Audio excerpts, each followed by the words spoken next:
Masapen ta tarik som na thum July lapa kumsang ni la som ni lakat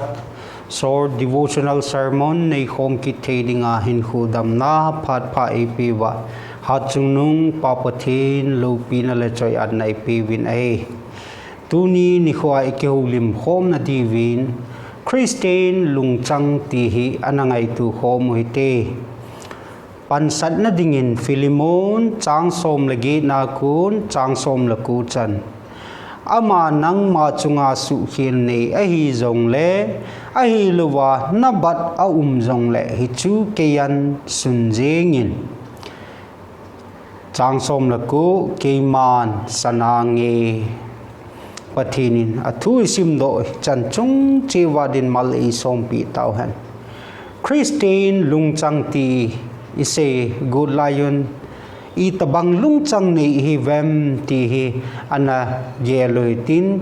itabang lungput kanei ham ai lo le itabang nga hi kalunggel ngai tu na umam ti pa hi inaki khol che divin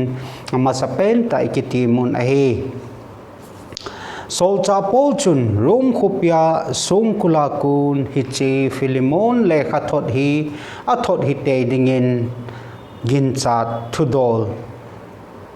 Bible theme hon aseyun ahe hinla hi chi Philemon le khathot hi ahung ki sutlo na azi pen ta chu Onesimus kitipa hi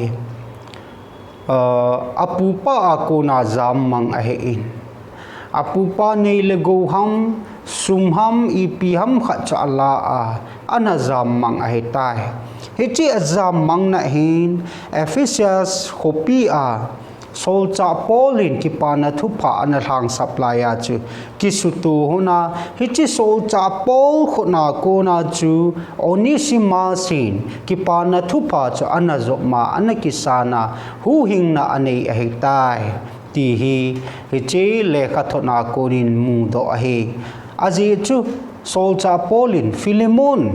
Colosia khopi a Philemon he nga chun hitin asai ama nang ma chunga su khil nei ahi zong le ahi luwa na bat a zong le hi chu ke yan sim jengin ai lo la sun jengin ati hi ingai tu a le Onesimus sin apupa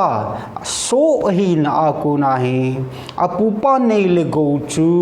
avet lela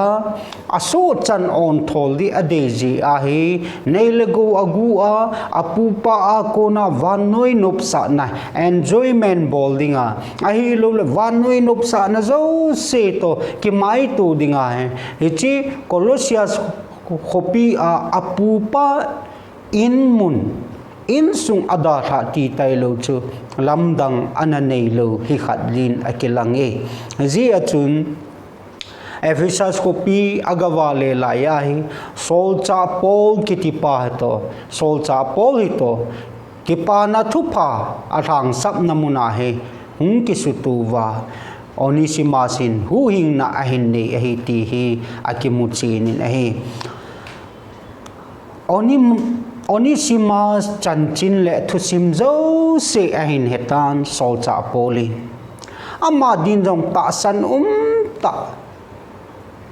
palai thi ahung hitan hichi phachun sol cha polin hichi Philemon le khathot hi anasut ahi Philemon le khathot na ko na imu do le Christian ten izil do chu ipi ham ti le Christian te ilung punu ilung chang ding do lo hi Philemon le khathot hi achom penta ai wangin hichi hi abukim selin ahi hichi Christian ten lungchang iput diu chu ipi ham ti le hichi ilungchang gong so diu chu Philemon le khathona konin akimo e hichu ngai dam na lungchang ahi pathin lopi na chang hen sol cha polin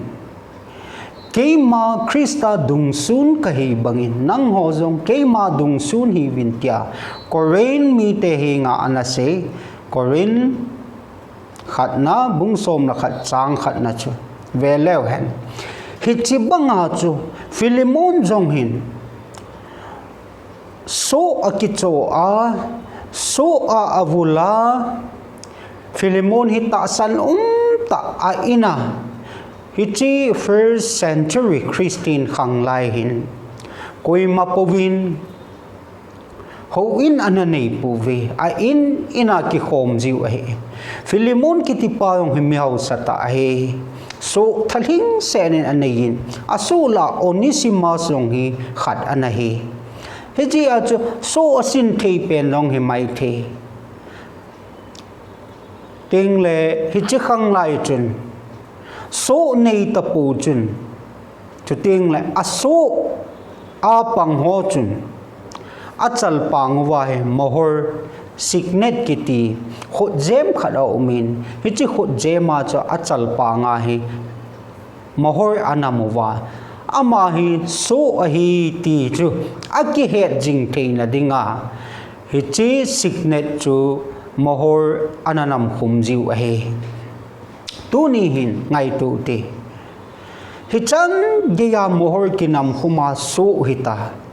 wanoi mo dingaung so hita apu pa ang sung ada tha wanga so ahi na mangdi le ama wang Onesimus in sol cha pol akimumpi a kipana thupa akisana so cha na anei johin apu pa ang lam zot ding chu ada tapun ama jong anom tan ahi pathin lopi na chang he tu ni hin ei hon jong e bol khilu tam piu minti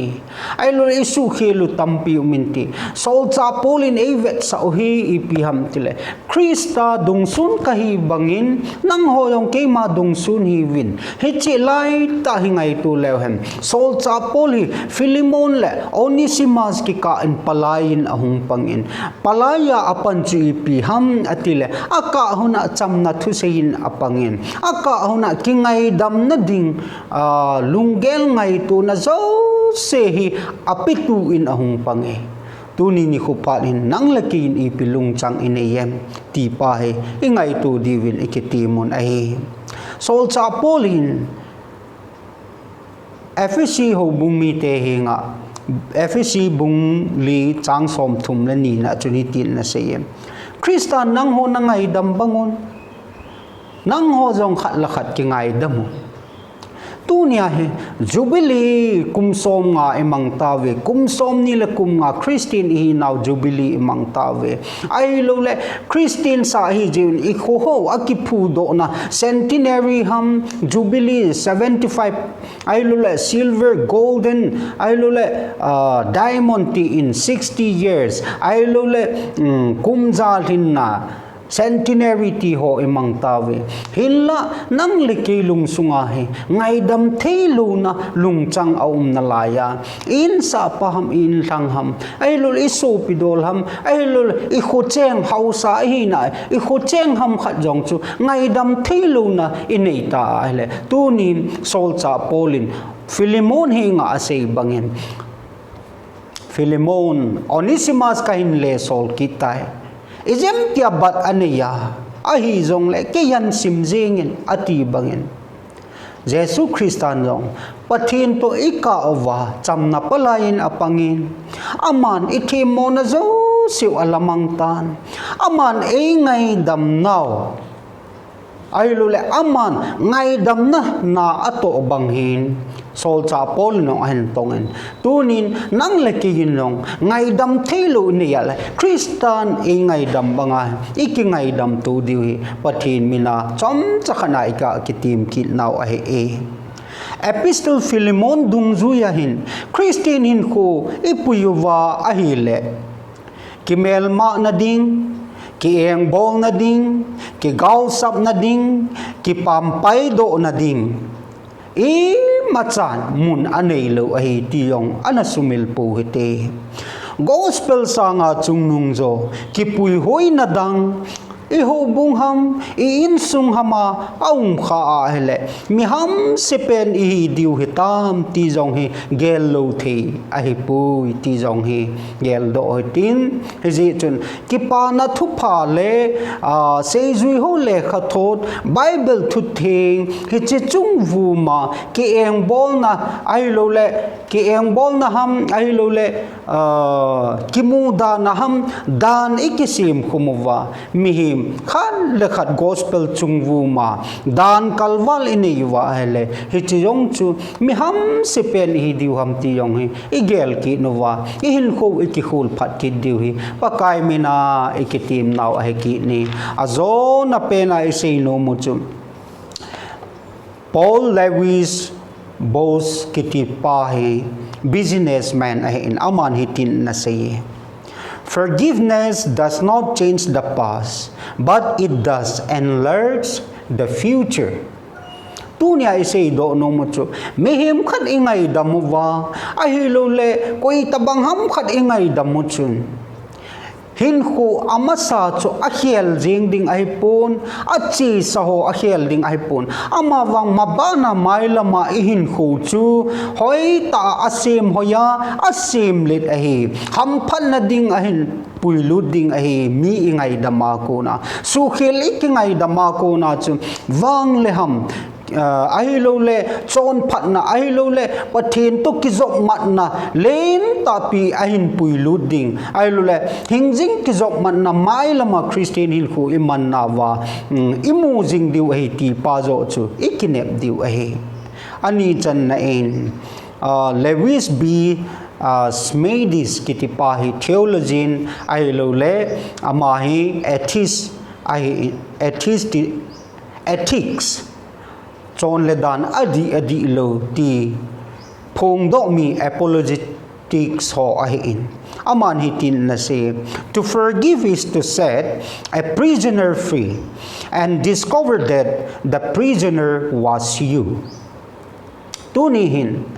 mihim khat ngai dam kiti ai lo la ngai dam na kiti hi inei ting le so chang khat ki tha do hin he chi su chang chu nang le ke hi ji chun tu nia hi ngai dam theilu na inei wa le Christian ei ngai dam mo hitai Christian ei ngai dam bangwa che ho jong khat la khat le ki ngai dam diu koi ham khat chun bat anei jong le ke yan sim jing in ti a sol cha pol banga hi na sata ngai dam na lungchang ne ya ngai dam na lungchang hi Christian te lungchang ding dol a hi ti pa hi tu nia ikigel do ke devin short devotional sermon a ekitil khowun a hi short devotional sermon ngailhajouse Pakai Malsawm chi tahen amen.